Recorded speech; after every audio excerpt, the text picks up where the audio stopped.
बिहार के बाद मुख्यमंत्री नीतीश कुमार ने अब पूरे देश में शराब बैन करवाने का बीड़ा उठा लिया है और इसकी शुरुआत उन्होंने उत्तर प्रदेश से कर भी दी है।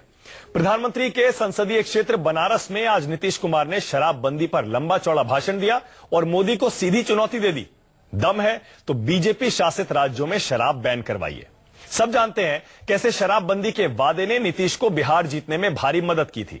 उन्हें राज्य की आधी आबादी यानी महिलाओं का भरपूर समर्थन मिला था। अपने इस कामयाब सियासी हथियार का इस्तेमाल अब नीतीश यूपी और फिर बाकी देश में करना चाहते हैं और अभी तक विरोधियों के पास नीतीश कुमार के इस मास्टर स्ट्रोक का जवाब नजर नहीं आता। इसीलिए आज का सबसे बड़ा सवाल यही है, क्या बिहार के बाद यूपी में भी शराब होगी बैन? शराबबंदी की नीतीश की चुनौती पर अब मोदी क्या करेंगे? और क्या बैन की राजनीति अर्थव्यवस्था का सत्यानाश कर रही है? तो आज का सबसे बड़ा सवाल है, क्या बिहार के बाद यूपी में भी शराब बैन हो पाएगी? शराबबंदी की नीतीश की चुनौती पर अब प्रधानमंत्री मोदी क्या करेंगे?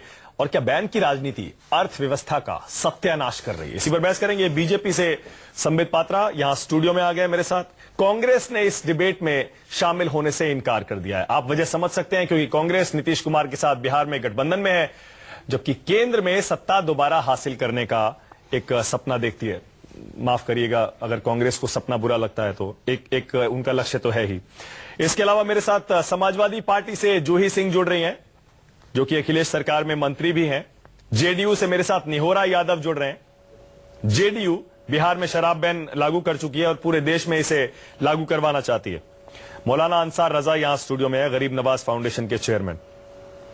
और मेरे साथ लेखिका इरा त्रिवेदी थोड़ी देर में जुड़ने वाली है। आप सभी का स्वागत है। साथ ही मेरे साथ श्यामा चरण गुप्ता भी जुड़ेंगे, जो कि इलाहाबाद से बीजेपी के सांसद हैं, लेकिन शराबबंदी के खिलाफ है। स्वागत है आपका भी। पहला सवाल संबित पात्रा आपसे है, क्योंकि सीधी चुनौती नीतीश कुमार ने प्रधानमंत्री मोदी को आपको दी है। गुजरात में शराब बैन करवाने का क्रेडिट आप लेते हैं, जो कि एक बहुत पॉपुलर डिसीजन था। लोगों ने उस फैसले को पसंद भी किया। गुजरात में महिलाओं ने जमकर मोदी जी के लिए वोट भी दिया था। वो कह रहे हैं कि अगर आप सीरियस हैं और नैतिकता की बात करते हैं तो बीजेपी रूल सारे स्टेट्स में शराब बैन करवा दीजिए। हमने तो करवा दी। देखिए, बड़ा सम्मान पूर्वक मैं नीतीश जी से कहूंगा कि आज आप किसी भी चैनल को ऑन करके देख सकते हैं। आज आदित्य सचदेव के माता पिता गुहार लगाते हुए और किस प्रकार उनकी परिस्थिति है हम सब देख रहे हैं। ऐसे में दंभ में, दर्प में, अहंकार में जाके मोदी जी से सवाल पूछें, चुनौती दे। ठीक है, लोकतंत्र है, आप सवाल पूछिए, चुनौती भी दीजिए, मगर ऐसे में पहले आप आदित्य के माता पिता से मिलिए। आप पहले जो आपके खुद सत्ताधारी नेता शराब छोड़िए, अहंकार के मद में चूर हैं, उस मद में चूर होकर लोगों को सड़क पे मार दे रहे हैं। शराब बैन पर आपका क्या ना ना ना, देखिए, शराब बैन पे भी मैं बोलूंगा, मगर जो लोग पहले उन दुखी माता पिता के विषय में नहीं चिंता कर पा रहे हैं, मैं उनसे सवाल पूछता हूं। शराब बैन पर आपका क्या स्टैंड? मैं उस पे भी बोलूंगा। बोलिए। मैं उस पे, देखिए, मैं भागूंगा नहीं, मैं उस पे भी बोलूंगा। बोलिए तो सही। पहले नीतीश कुमार जी के यहाँ से जो भी यहाँ आया हो जेडीयू से, आप उनसे पूछिए। इसीलिए मास्टर स्ट्रोक कहा जा रहा है। संबित पात्रा, आपके पास जवाब नहीं है। कांग्रेस इस डिबेट में आई नहीं। ना, आपके पास जवाब ही नहीं है। देखिए, आप क्या चाहते हैं? शराब बैन पूरे देश में होनी चाहिए या नहीं होनी चाहिए? ये संघीय ढांचा है।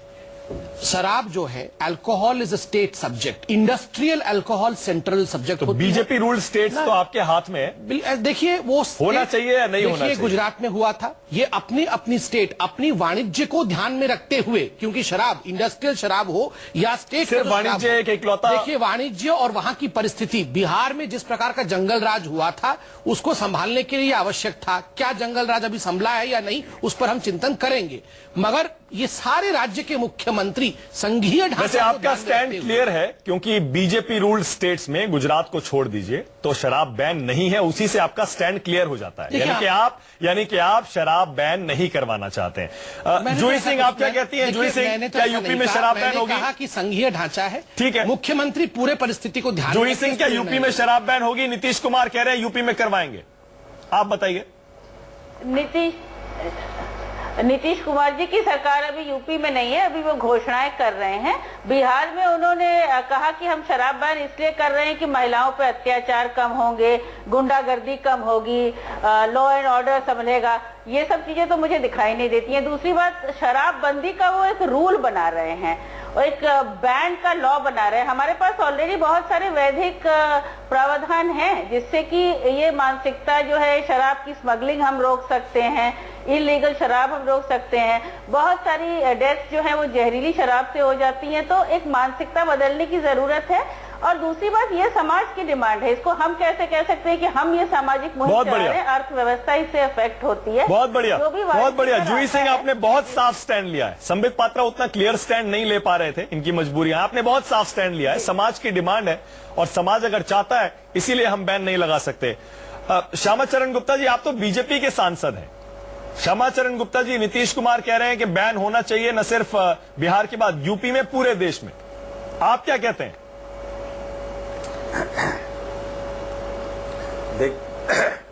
देखिए, बैन होना तो अच्छी बात है। बैन अगर किया जाता है तो इससे सामाजिक कुरीतियां, सामाजिक अपराध रुकेंगे। लेकिन आज की मजबूरी इस बात की है कि अलग अलग मौसम, अलग अलग देश, कहीं कहीं पर मौसम की आवश्यकता पड़ती है लिकर इस्तेमाल करने की, कहीं कहीं पर थकान दूर करने के लिए लोग इस्तेमाल करते हैं, कहीं कहीं पर डॉक्टर लोग खुद ही सलाह देते हैं कि आप ऐसा करिए। ऐसी स्थिति में जहां जैसी आवश्यकता होती है, जहां जैसी परिस्थितियां होती हैं, उसके मुताबिक ही इसका इस्तेमाल होता है। पूरे विश्व में कहीं बैन नहीं है, सब जगह इस्तेमाल कमोबेश हो रहा है। ठीक है, ये जरूर है कि क्वालिटी और क्वांटिटी की तरफ भी ध्यान देना चाहिए। निहोरा जी, और ठीक है सर, मैं आपके पास दोबारा आता हूं, लौट के दोबारा लौट के आता स्वास्थ्य हूं। को नुकसान न होने पाए। अरे निहोरा जी, ये बताइए, साफ साफ ऐसा लग रहा है कि आपने इसको सियासी हथियार बना लिया। जो देश की आधी आबादी है महिलाओं की, आप उसको टारगेट कर रहे हैं और सिर्फ उसको एक वोट बैंक बनाना चाहते हैं आप महिलाओं को। इसीलिए बिहार के बाद आप पूरे देश में, चाहे लोग चाहते हैं आप महिलाओं को, इसीलिए बिहार के बाद आप पूरे देश में, चाहे लोग चाहे ना चाहे, आप उन महिलाओं को फोकस कर रहे हैं जो गांव की महिलाएं हैं, जिनको ऐसा लगता है कि शराबबंदी होनी चाहिए। सिर्फ आप एक सियासी हथियार की तरह शराबबंदी को इस्तेमाल कर रहे हैं। नहीं, इसको सियासी हथियार से नहीं जोड़ा जाए। यह सामाजिक आंदोलन है। जिस प्रकार बाल विवाह, विधवा विवाह के खिलाफ देश में आंदोलन चले हैं पहले भी, उसी तरह शराबबंदी सामाजिक आंदोलन है। सारे लोग जानते हैं, चाहे बीजेपी के लोग हों, किसी पार्टी के लोग हों, सारे लोग इस बात को समझते हैं कि शराब से स्वास्थ्य खराब होता है, या जो अर्थव्यवस्था खराब होने की बात करते हैं। तो मुझको नहीं लगता है कि स्वास्थ्य से बढ़िया अर्थव्यवस्था होगा। मैं एक सवाल पूछ अगर अच्छा, देश निहोरा के जी, नागरिक स्वस्थ निहोरा जी, रहेगा, निहोरा जी, दुरुस्त अब आप रहेगा, इसे सामाजिक आंदोलन की संज्ञा दे रहे हैं। मैं आपको याद दिला दूं, आपको भी पता होगा ये बात, 2005 से 15 के बीच नीतीश कुमार की सरकार थी बिहार में, शराब की दुकानें डबल हो गई थी सर। आपने शराब की दुकानों को बिहार में डबल कर दिया था। ये अचानक क्या हुआ 2-3 साल में आपको ये ज्ञान हो गया कि ये सामाजिक एक ये मुहिम चलानी चाहिए? नहीं, वो ठीक है, लेकिन हाँ बिल्कुल नहीं, जो देखा बिहार में जितने परेशानी या कुरीतियां शराब के चलते इस प्रदेश में उभरे, तो आदमी स्वतः लगा कि शराब को बंद करना चाहिए, बंद करना चाहिए। और बंद करने के फायदे भी बिहार में मिले हैं। क्या फायदे सर? कहना है कि देखिए, इसके पीछे राजनीति नहीं देखना चाहिए।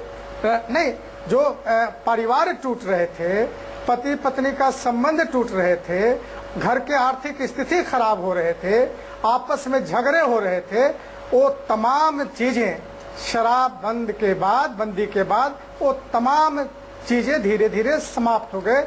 आज समाज, वही समाज पारिवारिक संबंधों के मामले में आगे बढ़ने अच्छा, एक बात बताएं आपको, निहोरा जी, आपको भी पता होगा, आपने भी मीडिया रिपोर्ट देखी होंगी सर। निहोरा जी, मैं बाकी मेहमानों के पास जाऊं उससे पहले एक छोटा सा सवाल आपसे और पूछ रहा हूं। आपने बैन तो कर दिया सर, बिहार में आपने शराब बैन तो कर दिया, टोटल बैन लगा दिया, लेकिन ये बैन कितने कामयाब होते हैं ये तो आप जानते ही होंगे। आप ही की एमएलसी मनोरमा देवी के घर में शराब की, विदेशी शराब की पूरी बोतलों की पेटी मिलती है। इसी से अंदाजा लगा लीजिए कितने कारगर होते हैं ये बैन। हाँ बिल्कुल बिल्कुल, नहीं नहीं नहीं नहीं, हम कहते हैं जो शराब घर में रख रहे हैं, पी रहे हैं, उन पर कार्रवाई भी हो रही है। मनोरमा देवी जी के घर में शराब की बोतलें मिली, तो उन पर कार्रवाई भी शुरुआत हुई और गिरफ्तारी का भी प्रयास किए जा रहे हैं, वारंट जारी हुए हैं। अच्छा ठीक है सर, एक सेकंड रुक जाइए सर, एक सेकंड रुक जाइएगा। कहते हैं कि निहोरा जी एक सेकंड रुकिए। शुरुआत करने के बाद ईरा जरा आइए आप डिबेट में। ईरा आप सुन रही है? हाँ जी। निहोरा जी बता रहे हैं रूलिंग पार्टी के हैं बिहार में, कह रहे हैं बड़े फायदे हुए हैं शराब बैन करने के। आप एग्री करते हैं? देखिए मैं आपको एक चीज बता देती हूँ, ना तो ये पता नहीं कौन से स्टेटिस्टिक्स कोट कर रहे हैं, कौन सी कहानियां कोट कर रहे हैं। मैं तो आपको ये बताऊं, मैंने इसमें बहुत स्टडी की है और मैंने ये देखा है कि भारत में ना तो किसी और विदेश में भी कहीं जो प्रोहिबिशन जो किया है, जो अल्कोहल का बैन किया है, ये कहीं काम नहीं करता है।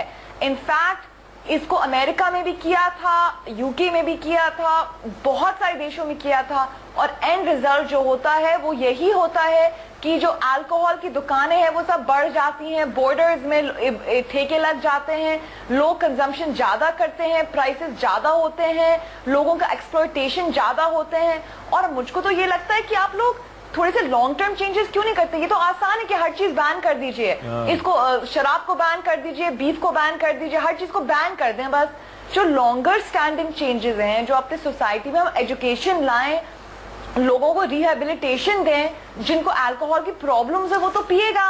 अल्कोहल अगर बैन कर दो तो वो अपनी जीव देके कहीं और से ले आएगा अल्कोहल, कहीं स्टेट बॉर्डर के बाहर जाके ले आएगा, अपनी तो पत्नी को छोड़ के वो निकल जाएगा। हम ऐसे एक इंसान को हम लोग उसको ट्रीटमेंट दें, उसको एक रिहैब सेंटर बनाएं। आप जो प्रॉब्लम्स हैं उनको थोड़े से नजदीकी से देखें और ऐसे हम लोग सोल्यूशंस लाएं जो लॉन्ग टर्म सोल्यूशंस हैं, जो हमारे देश को, हमारे कल्चर को आगे बढ़ाएं। ठीक है, बिल्कुल सही। ऐसे बैन हर चीज बिल्कुल सही है, हर चीज बैन हो देश जाती की छवि खराब हर चीज बैन करने की जो प्रवृत्ति चल पड़ी है। बिल्कुल ईरा, संबित पात्रा बैन की पॉलिटिक्स आप भी करते हैं और हमारे देश में आजकल एक पैटर्न हो गया है, हर चीज का बैन लगा है, कभी इसका बैन, कभी उसका बैन, और सब लोग आके बोल रहे हैं कि ये अपने हम स्त्री को शक्ति दे रहे हैं। इससे कहीं स्त्री को शक्ति मिली है क्या? आपने देखा है? बिल्कुल सही है ईरा, एक सेकंड संबित पात्रा जवाब देंगे आपका। ये बैन की पॉलिटिक्स ऐसा नहीं है सिर्फ नीतीश कुमार कर रहे हैं, आपने भी की। बीफ बैन को आपने बहुत जोर शोर से इस्तेमाल किया। नहीं, आपको पता नहीं होगा, बीफ बैन का जो पहला फरमान वो इंदिरा गांधी के समय आया था, सुप्रीम कोर्ट ने उसे अपहोल्ड किया था। आप तो उसे अलग ही लेवल पे ले गए। ना कोई अलग लेवल पे बीफ बैन को आपने पूरे देश में मुद्दा बनाया। वो डिस्कशन का विषय जरूर बना होगा, मगर बीफ बैन एक कानून था जो 1970s से था और जिसको कि सुप्रीम कोर्ट ने अपहोल्ड किया है। तो जो देश का कानून है उसके ऊपर डिस्कशन मौलाना बैठे देखिए मुस्कुरा रहे हैं आपकी बात। नहीं, वो मुस्कुराए जरूर, बैन की कानून है। हालांकि वो खुद मौलाना साहब वैसे बताइए, आप शराब के बैन के पक्ष में है क्या? शराब बैन होनी चाहिए या नहीं होनी चाहिए? मैं तो एक बात कहता हूं आपके चैनल पे, चूंकि आप सब लोगों के बाद हमारे तक पहुंचे हैं, जबकि बहुत करीब हम आपके बैठे हैं। खैर ये आपकी अपनी मर्जी है, लेकिन मैं एक बात कहना चाहता हूं। नीतीश कुमार ने जो इस बात का ऐलान किया है, मुझे ये लगता है कि जितनी पॉलिटिकल पार्टियां हैं उन सबको नीतीश के साथ खड़ा हो जाना चाहिए इस मामले में। बैन कर देना चाहिए। बिल्कुल पूरी तरीके से। क्यों बैन करना चाहिए? इसलिए कि देखिए शराब से कितने बड़े नुकसानात हैं ये हर आदमी जानता है। बड़े बड़े घर टूट गए शराब की। मैं एक मैडम प्लीज हाँ बोलिए, मुझे आने दीजिए ना। बोलिए। मैं एक मिसाल आपको बताता हूँ। एक साहब ने, मैं अपनी पर्सनल बात कर रहा हूँ, मैं एक साहब ने मुझे फोन किया कि साहब वो 15-16 दिन से हमारा जुकाम नहीं जा रहा है, मैं क्या करूँ? तो मैंने कहा थोड़ी सी शराब पी लो। बोले आप आलिम होकर के, आप मौलाना होकर के आप शराब का मशवरा दे रहे हैं, क्या शराब से जुकाम चला जाएगा? मैंने कहा बड़े बड़े राजाओं के रजवाड़े चले गए शराब पीने से, तुम्हारा जुकाम कहाँ लगता है? हमारे कहने का मतलब 30% आदमी शराब पीता है इस देश में, 11% मानक जी नीतीश कुमार साहब ने जो इस वक्त ये कदम उठाया, मैं जेडीयू से नहीं हूँ। क्या बात करें? जो शराब पीता है वो जाके स्टेटिस्टिशियन को बोलेगा कि मैं शराब पीता हूँ। बिल्कुल सही है, यह आंकड़ा ज्यादा भी हो सकता है। बिल्कुल सही बात। ज्यादा हो कम हो मैं वो नहीं जानता, लेकिन एक कदम उठाया गया है मुल्क की तरक्की के लिए। मुल्क की तरक्की के लिए तरक्की नहीं होगी मौलाना साहब। अब एक सेकंड देख लीजिएगा, इसका नतीजा बहुत अच्छा आएगा। एक सेकंड बहुत अच्छा नतीजा आएगा। लोग क्या छुप छुप के पियेंगे? मौलाना साहब सुनिए, मैं आंकड़े तो क्या नहीं करता जब ये स्क्रीन पर चल रहा था कि बिहार में नकल बंद है, लेकिन सबसे ज्यादा वही होती है। सुनिए तो सही, मैं आपको आंकड़े देता हूँ, जरा सुनिएगा। इरा आप भी सुनिएगा, आंकड़े देता हूँ। 1.5 लाख करोड़ का कारोबार होता है शराब का, 1.5 लाख करोड़ का कारोबार। राज्य सरकारों का 16% रेवेन्यू, 16% शराब से आता है। 16%। राज्य सरकारें क्या करती हैं? आजकल पब्लिक वेलफेयर की इतनी स्कीम्स देती हैं, फ्री लैपटॉप देती हैं, फ्री मोबाइल देती हैं, सस्ता अनाज देती हैं, सस्ती बिजली देती हैं, फ्री पानी देती हैं, भत्ते देती हैं तमाम तरह के। ये सारा पैसा वहीं से आता है, बिल्कुल या वहां से भी आता है। तो आप चाहते हैं वो सारी योजनाएं बंद कर नहीं, वो योजनाएं क्यों बंद हो? फिर? सरकार कोई ऐसा कदम उठाए कि जिस इतना रेवेन्यू जो उससे शराब से मिल रहा है या तंबाकू से मिल रहा है या इस तरह की नशीली चीजों से मिल रहा है, उनको सोचना चाहिए कि आप एक तरह अगर पैसे कमाने के चक्कर में कितनी फैमिलियां बर्बाद हो रही हैं, ये भी तो सोचना चाहिए। सोचना हाँ, चाहिए। रेवेन्यू लेकिन देखते हैं। बैन कोई सोल्यूशन थोड़ी यहाँ होगा। एमपी लोगों को जो आपने 1.5-2 लाख रुपए तनख्वाहें बढ़ाते चले जा रहे हैं, ये कहाँ से शराबी की कमाई है?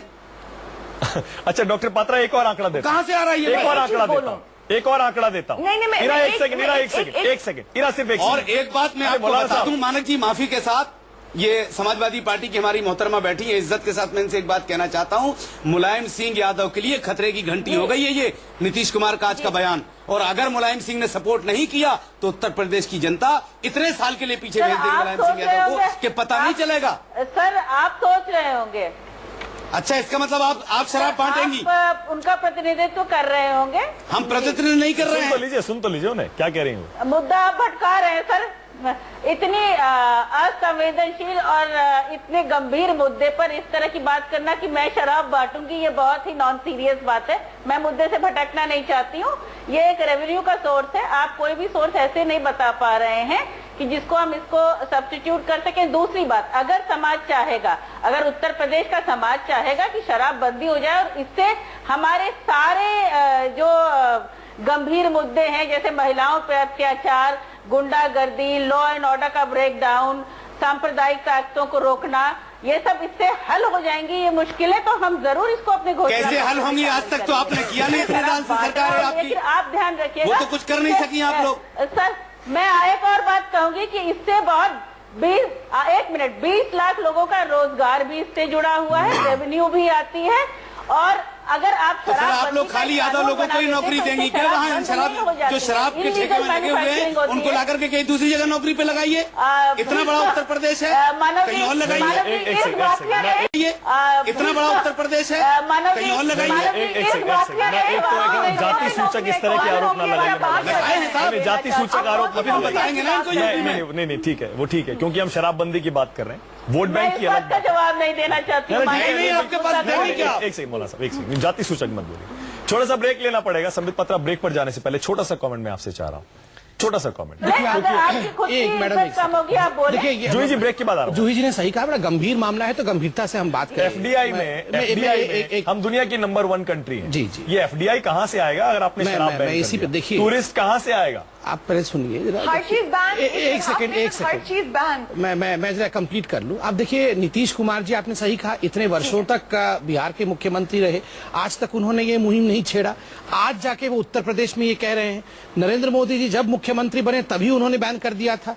मगर आप देखिए, पहले संघीय ढांचा, यही लोग कहते हैं कि संघीय ढांचा सबसे महत्वपूर्ण है, हम डिक्टेट नहीं कर सकते हैं स्टेट को। दूसरी बात है, केवल और केवल आप प्रधानमंत्री के दौड़ में आना चाहते हैं, इसलिए आज आपको समाज याद आया है। आपके विधायक के घर में शराब थोक के भाव मिल रहा है। अधिकांश विधायक जिस प्रकार का व्यवहार कर रहे हैं वो हम सबके सामने है। पहले अपना घर संभाल लीजिए, फिर पूरा दुनिया संभाल लीजिएगा। पहले घर तो ठीक करिए। आपके घर के बगल में आपके विधायक शराब की पेटियां रख के बैठे हुए हैं और आप जाके चले हैं पूरे वर्ल्ड को सवाल संबित पात्रा करने बना में। हुआ है। सवाल संबित पात्रा बना हुआ है। ब्रेक के बाद सबसे बड़ा सवाल मैं पूछूंगा आपसे कि शराबबंदी की नीतीश की इस चुनौती पर अब मोदी आखिर करेंगे क्या?